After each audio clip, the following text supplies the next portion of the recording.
No, doesn't seem like it's gonna happen. It's not looking good, but weird things are afoot. Bank of Japan doing some surprising things, and it's making a lot of things move, including bonds, especially at the long-term end. For yields, we'll look at that. You know what I'm saying? Because that's really interesting right now. And gold, silver, oil, also on the move. I tell you, this one basically is a show surrounding the Bank of Japan's decision. In the meantime, my name is Jamal Chandler. Welcome to the most dangerous show on the Tasty Live Network. It's engineering the trade, and everybody and their mother continues to talk about the Christmas rally, but we haven't seen it. The Santa Claus rally, the Christmas rally. Whatever. It's, I'm telling you, 2022 does not want to give anybody anything to be happy about. Seems to still be the case. Let's pull up some slides and let's talk a little bit, because this is a really interesting day. First of all, I really want to give thanks to the Bank of Japan Governor Kuroda. You really, really did something nice for us. I actually think it's a little scary that they decided to finally rate hike, but maybe not. You know what I mean? It's actually more of a blip than a real bad situation. It's not the worst thing in the world. And it almost seems as though they waited until everybody hiked rates so high that they really couldn't go that much higher. And they said, okay, we'll add on a little bit too. Just a little bit. You know what I'm saying? So they decided to hike 25 basis points to basically get to 50 basis points. They have not hiked all year. Everybody else has hiked. Obviously, we did 50 basis points, 25 to start, then we did 50, then we did the 3 jumbo hikes of 75, and we're still continuing to raise rates. Theoretically, right now, not theoretically, right now, we're currently at 4.25 to 4.5 on our Fed funds rate, and theoretically, we might go to 5.25 to 5.5, right? So we might still have another 100 basis points of rate hikes. Bank of England has started to get the picture. They've been hiking rates more. The ECB, they've been hiking rates more. Most countries have been hiking rates more because, again, there's rampant inflation. Bank of Japan was like, nah, we're good. And they just sat back and watched as everybody raised rates, and they finally decided that it was time, and it's pretty strategic. You know, this guy's really done some interesting things over time, though. You talk about the Bank of Japan, Kuroda, the governor. He's definitely done some interesting things at times. 2014, I think they bought a ton of bonds. It caused currencies to go crazy. I think I vaguely remember that. I'm not a huge currency person, but when these big moves happen, they are kind of memorable. And today is borderline memorable, not quite, but still interesting, right? Because as we talk about in our next bullet point here, the 10s, the 20 and the 30-year bond yields are all kind of flying high today. You've seen the back end of the yield curve really kind of moving. And along with that, it's destroyed a metric that we thought we just figured out the other day, which was gold, right? I think one of the reasons it seems as though there's clearly some selling going on in 30-year and 20-year, like in 10-year, like those duration in bond prices. Part of it might be a lot of Asia has some tie. I know there's always used to be a situation where China owned a lot of long-term bonds in the U.S. It was their way of it's a hedge for them in a way. But I don't know. It's interesting to watch this move today with yields. And these are the type of dislocations that happen when you have surprises, right? In currency rates, or surprises in rate hikes. It doesn't happen often, but when it does, it creates these dislocations. And again, you're seeing bonds move the way they are. Look at gold and silver. Silver in particular, silver's up 5% today. Gold is over that 1800 level, and it's trading up 1.7%. Big moves today. But like I said, we had just kind of put together that gold has been moving with a 30-year bond price, right? And it's interesting to note that today it's a little bit different. Now, obviously, I think has to do with what we're obviously the 25 basis point hike in Japan today, but still, it's kind of fascinating. Nonetheless, really interesting moves today across the landscape, and of course, again, gold, silver, and oil are moving because the dollar is down relative to the yen, and so of course that's why those commodities are moving, and of course that's what's really affecting the yields too. So just a really fascinating day overall. Leftovers, like it or not, Elon has significantly increased Twitter engagement. Let's move ahead to the next slide. I know everybody and their mother was talking about yesterday. I'm not going to lie. I mean, I did vote on it. I did vote. I said no. Because I like the changes that he's already put in place. Of course, he already has a plan in place. Look, he's creating engagement. That's what he's been doing. Look at this. Quote tweets up 209%. This is based off of his account. Changing his in engagement with Elon's tweets before and after Twitter acquisition. Quote tweets are up 209%, replies are up 130%, retweets 126%, likes are 97%, followers are 75%. Look, I am very particular. I don't follow just anybody. People should know that on Twitter. I only follow certain people that I get information out of, and of course, any and all Tasty traders that I see that follow me, just for you to know, keep that in mind. I decided to follow him. I don't really follow famous people like that. I mean, what the hell for? I don't really care. But I decided to follow him after the merger. I just wanted to see what he was talking about. And it seemed like, I mean, well, it wasn't seem like it. He actually was telling you a lot of the stuff that he was going to do, right? I.e., this poll that came out recently. He was telling you a lot of stuff that he was going to do with Twitter. And I'd like to consider, I am a power user of Twitter. I'm always looking at it. I think it's a great form of acquiring information. Of course, you get to choose who you follow and get your information from, and that's important in Twitter. But you can tell he's going for the engagement piece. He's upping engagement. If you have 122 million followers, you can tweet out hi, and probably 1 million might tweet back and say hi. I mean, it's just how it goes. So there's been huge change in engagement on his platform, the platform, whatever you want to call it. And I, for one, am for that. I think that's what it should be about. And I feel like, I actually think I'm going to get the blue check. I think I'm going to do it. I think the best thing about Twitter is if everybody knows who everybody is talking to and about. I think that makes it better. You know what I'm saying? Let's move ahead to the next slide. Meanwhile, if you're watching the show on the Tasty Live website, come over to the Tasty Live YouTube page. Also tweeted out a link. You can check that out. Come on over, get in the chat. Chat is where it's at. People, chat it up. Say what's up to me in the chat, please, so I can know you're there. Mark Worley, you have a bull spread ratio. I hear you. H. Montero, you're... It's funny. Yen, big move today, man. This is the past 2 years of day-to-day percent change. This one stands out. It's nearly 4%, was over 4% at one point in time of the yen strengthening to the dollar. And yeah, I mean, the yen needed this. We were talking about the yen months ago, right? And we were talking about how it was at 24-year lows. Today is a very big move, and you wonder if I wonder if they're going to even raise anymore. It's pretty dope to know that, okay, everybody else raised, and yeah, their economy was suffering a little bit. Probably more than a little bit. I might be understating that. But nevertheless, this is a big move today against the dollar, and the dollar is down. It's not, I don't think it's down even over 1%, right? It's down like 0.7%, but still, it's another thing that's sort of hammering. Another thing that's, I shouldn't say hammering. It's actually pushing the dollar down, and the dollar's been in a downtrend. And I feel like if you're looking to get short, this has probably been the time, right? It's way off of its highs. Selling tops is a lot harder. Buying bottoms is way harder. It's usually better to do something on the way on the way, right? Like, so what? You missed the first 7 to 8%. It was still pretty extended, and it's probably a decent time. That's just my opinion. Same thing with Bitcoin, right? Like, I'm not advocating for buying Bitcoin right now. There's still a lot of noise out there. We still don't know everything.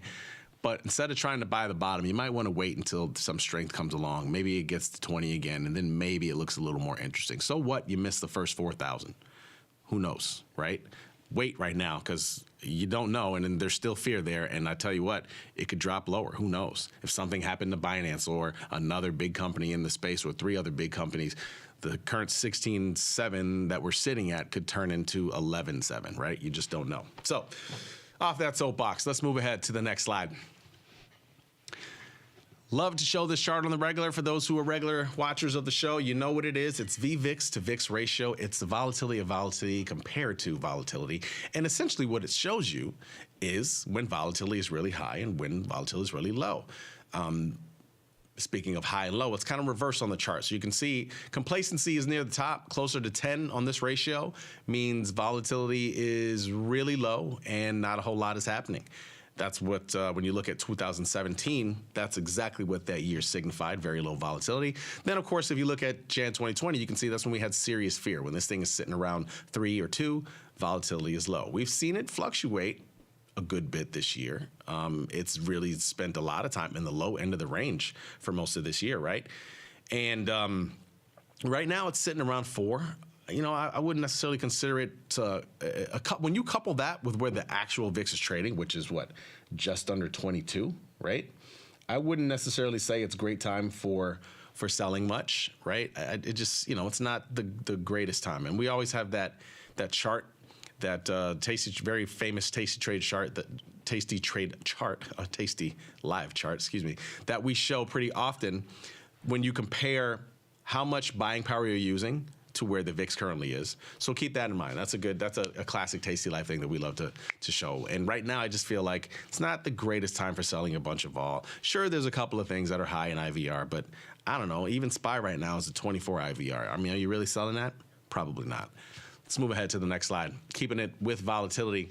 Another chart we love to look at on the show is VIX minus historical volatility. Now, of course, VIX is the forward-day looking measure of volatility, minus where the type of moves that you might be seeing in SPY, for example, right? Historical vol is high. If it's high, that means the SPY is moving around a lot. Usually there's volatility when it's moving around a lot. And so that's why it's interesting to compare this, because when this measure is above 0, particularly when it's in the 5 or 10 range, usually those are the times where things are very nerve-wracking. As you remember from earlier this year around the Russia-Ukraine wars, you can see that high point sitting around 15 or so. That was a time period where people were very nervous and volatility was high. And then we got to June of this year, and if you remember, markets were moving around a whole lot. We were on lows in June, right? Big time moves. Historical vol was high, way higher than VIX was. And we were just there recently again. In December, right? Beginning of December, really, and November. And the end of November, obviously, the November 30th is when Powell had that speech. We had a huge move. Of course, that makes historical volatility high. And on that day, vol came in. And so that's where you see the end of November, beginning of December, you see this thing is sitting at the negative, right? Well, now we're back above 0. Volatility is a little bit higher than historical vol.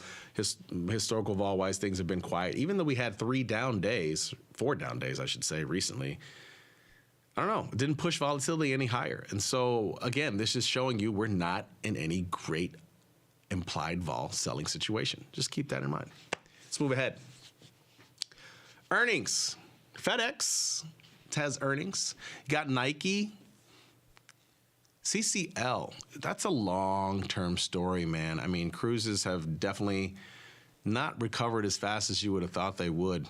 So that's a long-term story. And then you got Rite Aid. Where's Rite Aid? Rite Aid for the longest was supposed to be acquired by somebody. It never quite happened, though. I think they were going to get acquired by, there was rumors of CVS and Walgreens, and I don't know.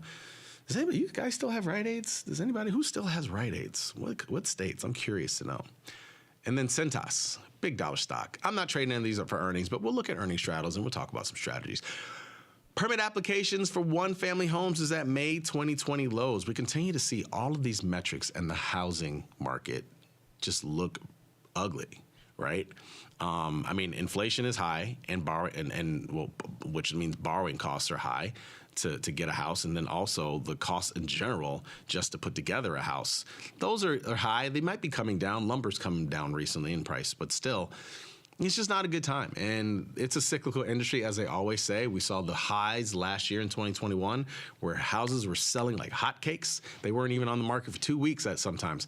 And now we're seeing the opposite end of that. So, and again, this will change at some point, but it's going to be tough right now with borrowing costs high. You're going to have to really negotiate on that price of the house to sort of offset the cost that you're gonna be paying for borrowing the money at a higher rate. Just keep that in mind if you're looking for a house.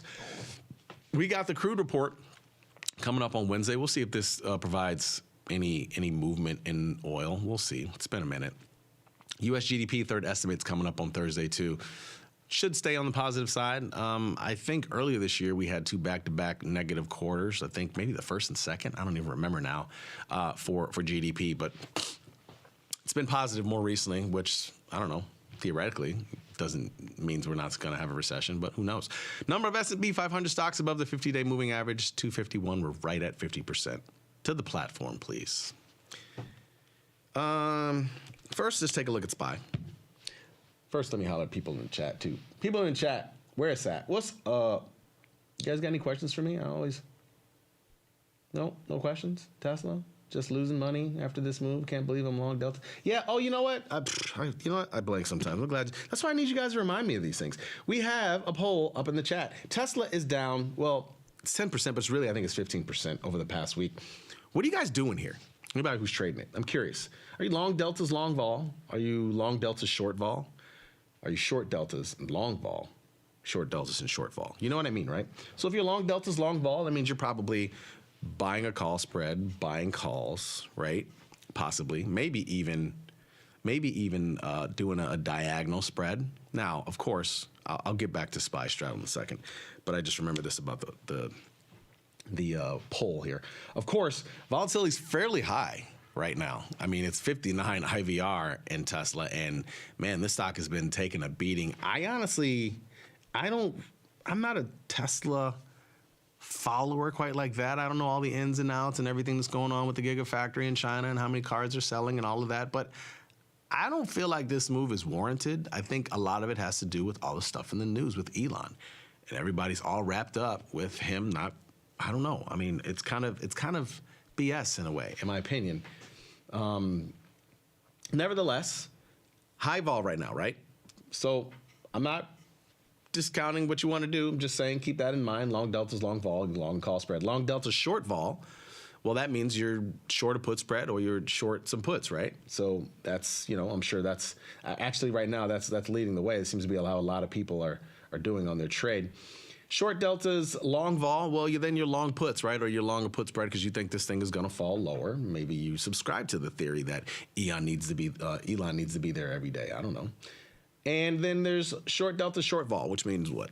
Short call spread for the most part, right? Like, or you just short calls somehow. So, yeah, let me know. I'm curious what people are thinking overall. Right? Mark Worley, Rite Aid's in Texas, huh? You got Rite Aid's in Texas? Okay. Los Angeles, California, and you got many Rite Aids. Okay, I hear you. Just curious. Tesla, let's see. For the rest of the week, what did this straddle up in this piece? 140, 820. What's that, like 6%? It's pricing on a 6% move for the rest of the week? Word? 820. I don't know. That's just a guess. I'm really not sure. 140. Oh, 5.8. Damn, I'm pretty good. SPYs. Speaking of straddles. SPY for the rest of the week, kind of bland. I don't think there's a whole lot of move. I mean, there's really not a whole lot of major market moving data coming out for the rest of the week. So I wouldn't expect this to be that big of a deal. I mean, this is just under 2%, probably 1.7 or something like that for the rest of the week, which is kind of par for the course when you're talking about SPY. Not a whole lot left. I mean, 7 days of trading left when you're talking about the rest of the year. So, what do you expect? Those earnings, I promised you. FedEx. You guys looking at FedEx for any earnings? Talk about straddles. Stocks trading 166.52. I guess we'll go to the 167. See what this thing is pricing. Give me a calculator. This one's a little harder on the math scale. You know what I'm saying? 12.10. A $12.10 straddle heading into earnings. And, what are the headwinds, I wonder, right now? 7% move expected. Are they having any challenges over the last couple of months? I feel like prices have come down over the past year for them. I mean, I think things have changed dramatically for them when you're talking about what's gone on with the supply chain issues. This was probably the last earnings, right? September 19th. Yep. And was not good. Can we look forward to more of the same? I'm not exactly sure, but I will say, I don't know how many of you are crazy enough to do something in these 23. If you look at Jan is still an option. What does a strangle look like? It's 20 Delta, right? More often than not, as soon as you see this thing right outside of the expected move, which is the brown line, it's usually around that 20 Delta. 185, 150. Strangle, $1,600 in buying power, $4.90. Is that aligned with a 7% move? $12? $12 in either direction. Theoretically, again, we don't know if it's going to move 12. Say it moves 15, right? That's right up against this, 181, and right near this, 151. So that's kind of that expected move, even though it's Jan. And, Jan is not as hot, of course, as, it's 45 vol versus, some of these other ones. You look at the D's 30. You can't do the same type of trade here, though. That one, what did I have? Yeah, 150, 185. This is, close that out.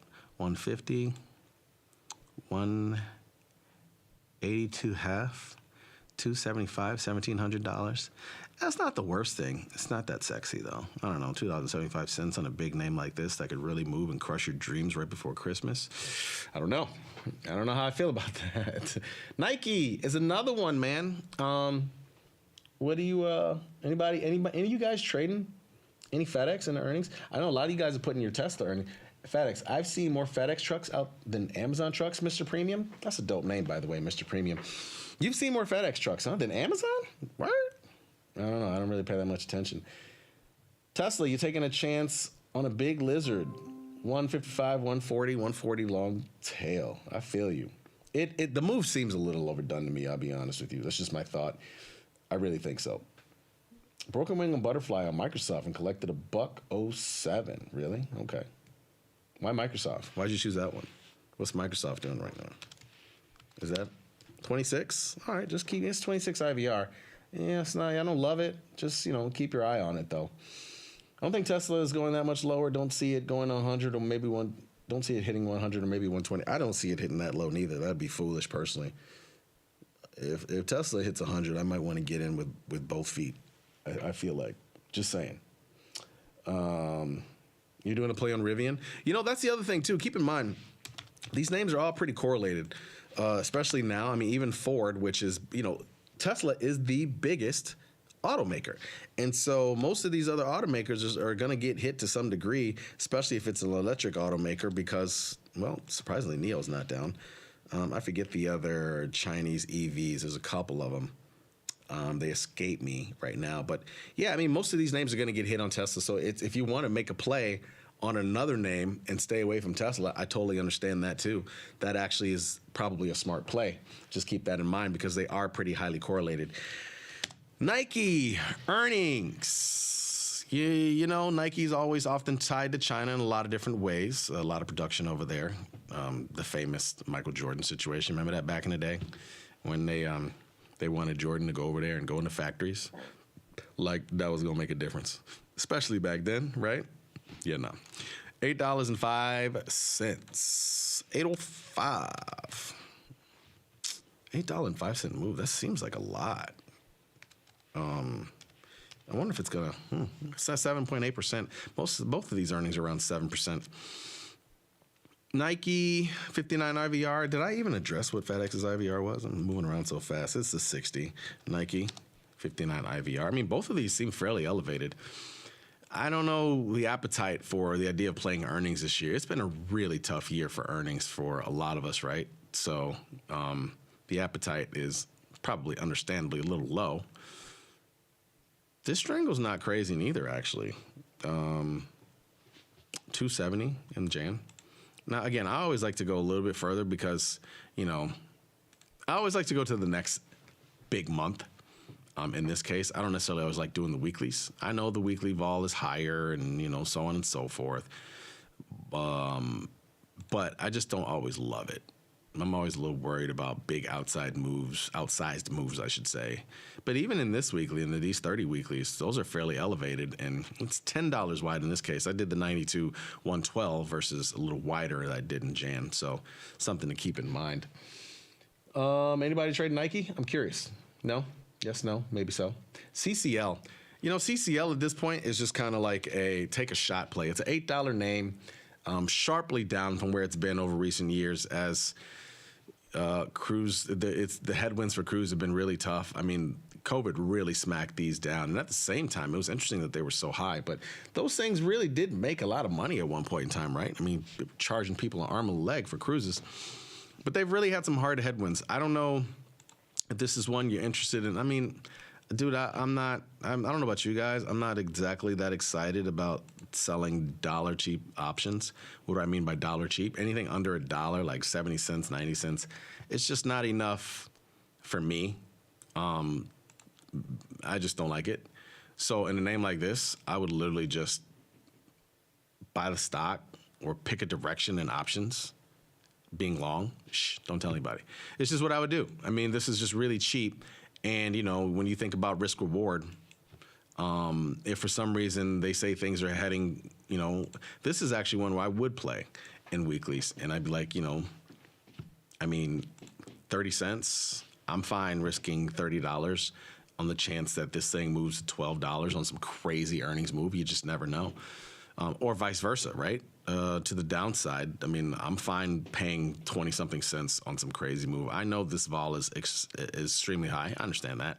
But at the same time, this is just a weird value proposition, and you have no idea what direction this could go. So this would be a directional play for me more than anything, if I even played it on earnings. That's all I got today, folks. Bank of Japan, surprising move, and it's been a good thing for markets as far as things to talk about, but not necessarily those who are caught short somehow. The yen, they're having a rough day possibly, and those who are caught short gold, also possibly a rough day, and anybody who was short the long end of the curve, which I feel like a lot of people are. So nevertheless, thanks for watching the show, and as always, be smart, be patient, trade small, trade often. I'll see you guys later.